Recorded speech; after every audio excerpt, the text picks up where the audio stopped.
Mm.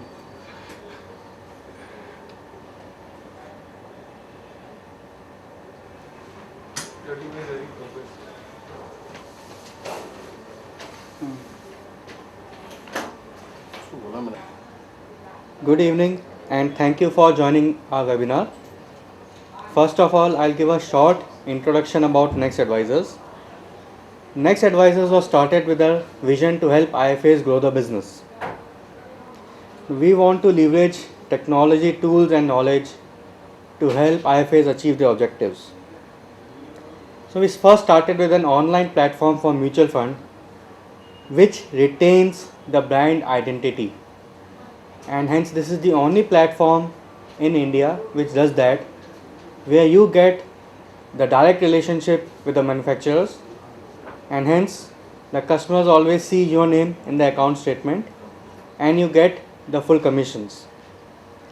The other salient points of the platform are a single mandate for SIPs across any AMC, any scheme at any point of time. Also, your clients can do paperless transactions for purchase, sell, switch, STP, SIP, etc. Through our tie-up with Godrej Properties, you can sell real estate and get commissions, thus helping your investors achieve one of the primary objectives or aims of their life. We can also sell exclusive PMS products of Motilal Oswal through our tie-up. Using our Philips Capital tie-up, you can sell overseas mutual fund and equity, and along with Will Secure, you can make wills for your investors online. We are also planning other initiatives like financial planning CRM modules, brokerage reconciliation modules, etc.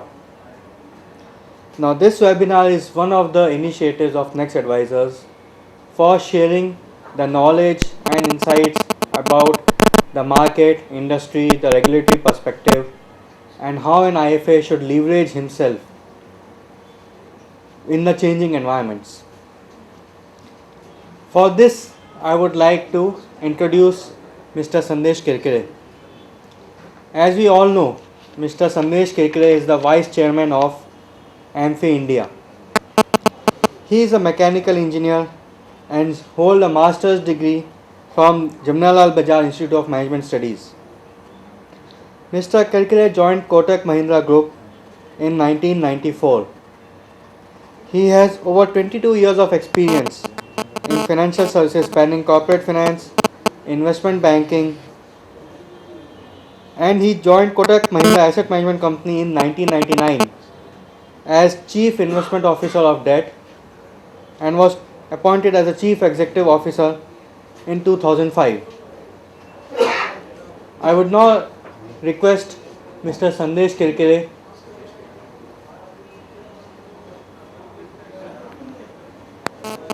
to take over. We'll just wait.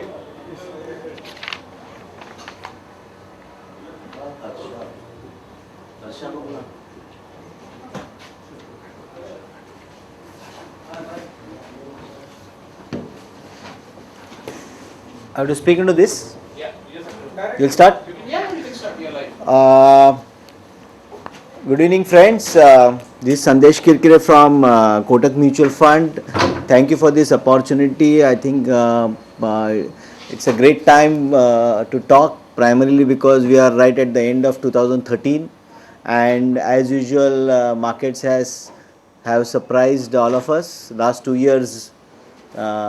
Return, equity return, I think select focus return I was just looking at is about 40%, and clearly the swing away from assets which have been aggressively sold over the last 2 years I hope it doesn't haunt us, but this is the reality.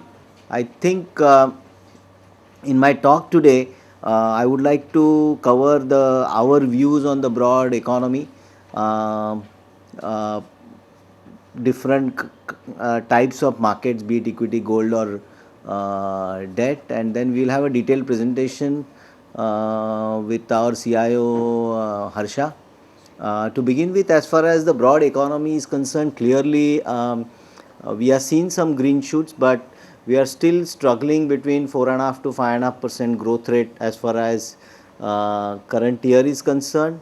Um, Clearly there are challenges, and as I see, when I look at broad listed equity, I would say that um, we have we can divide the entire listed universe between those which are driven by domestic consumption, those which are driven by overseas services, and those which are driven by domestic investments.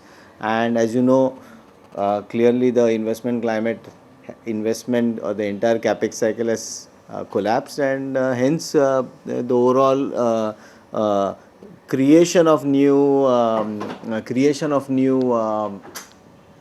consumers is not happening. So finally, if we are a consumption-led economy, you need to have more consumers coming into the market, and which means more jobs, and which has everything to do with capex. So that cycle has really slowed down, and I think the last-ditch efforts made by the current government for putting the projects online perhaps could help the new government, whoever comes. But clearly, there are challenges in front of us. But overall, I think the earnings growth seems to be improving, and I think Harsha will take this forward when he analyzes the current year's earnings growth and the expected earnings growth for 2015.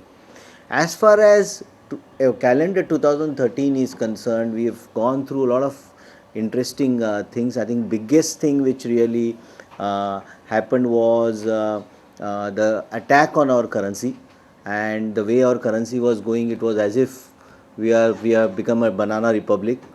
And I think with the new governor who came in, I think a lot of things put in place. There was a lot of action. You've seen FCNRB collection of almost $34 billion, and that has stabilized the currency. Uh, First time after a long time, we have seen a good export growth.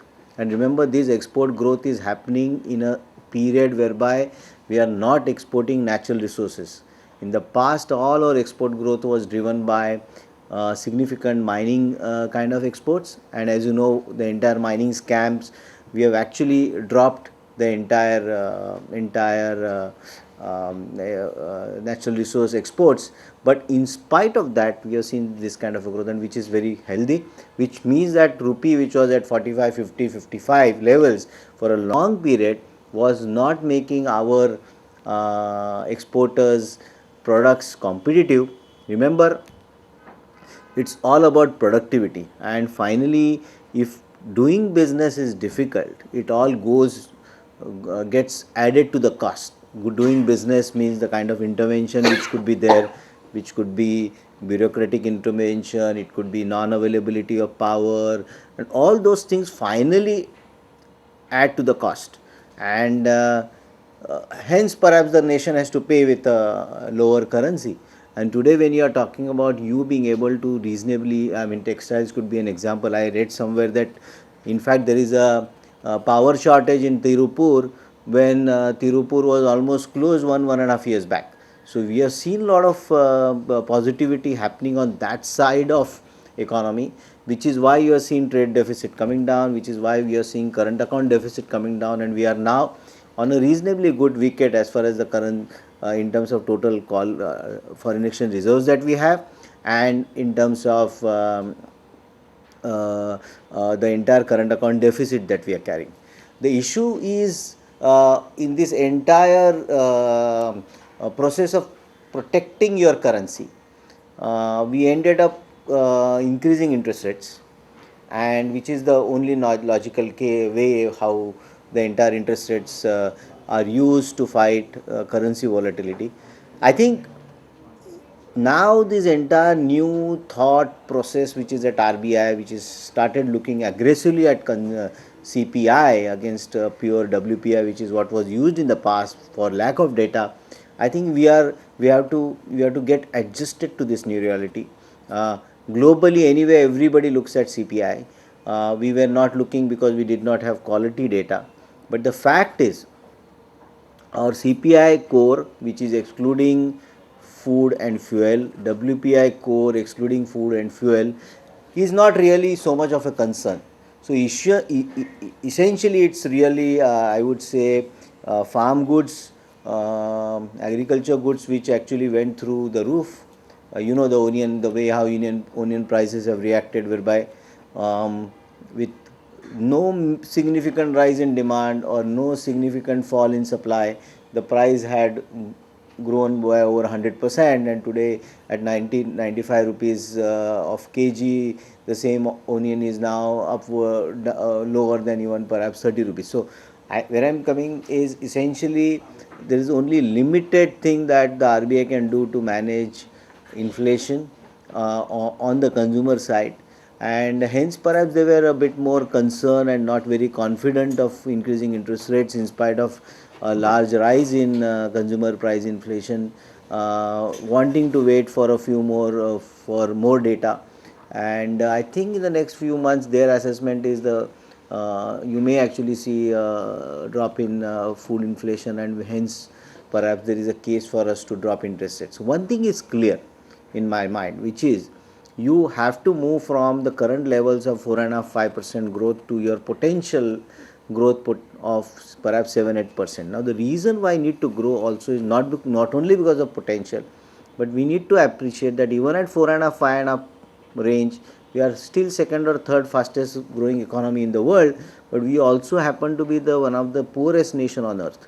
Now which means that 7 and 8% growth is necessary to achieve, so that the government will be in a position to do things which will bring more people above the poverty line. We may be having 40 upwards of 40% of our population which is below the poverty line, which can change only when government has more money to spend, and which is possible when government has higher tax revenues, and which is possible when we grow at a faster pace. So we have no choice but to consider and aspire for moving to 7-8% kind of a growth rate.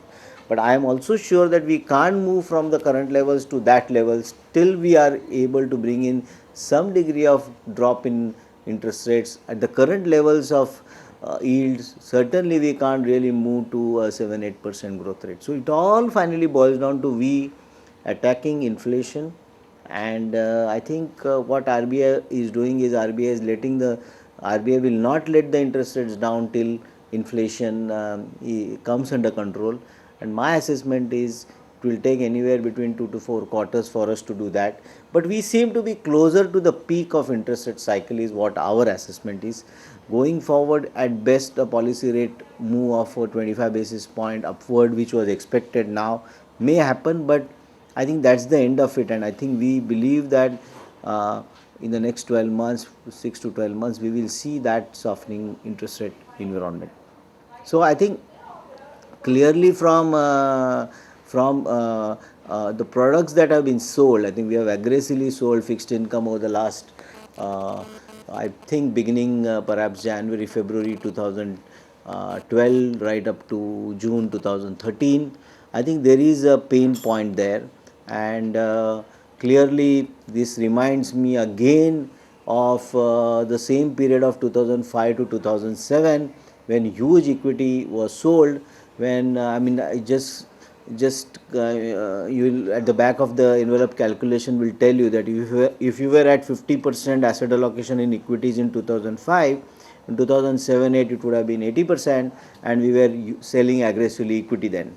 The same thing is repeated again over the last 2 to 3 years, whereby huge money has been brought in fixed income, when by the equity ownership may be up below 20%. So that's the, I think, the dilemma for this entire the way distribution is panning up can get addressed only if one is looking at not markets, not products, but a pure asset allocation. And I think if one is actually focusing on asset allocation, one will be able to avoid the kind of income volatility or return volatility which is seen on the portfolio.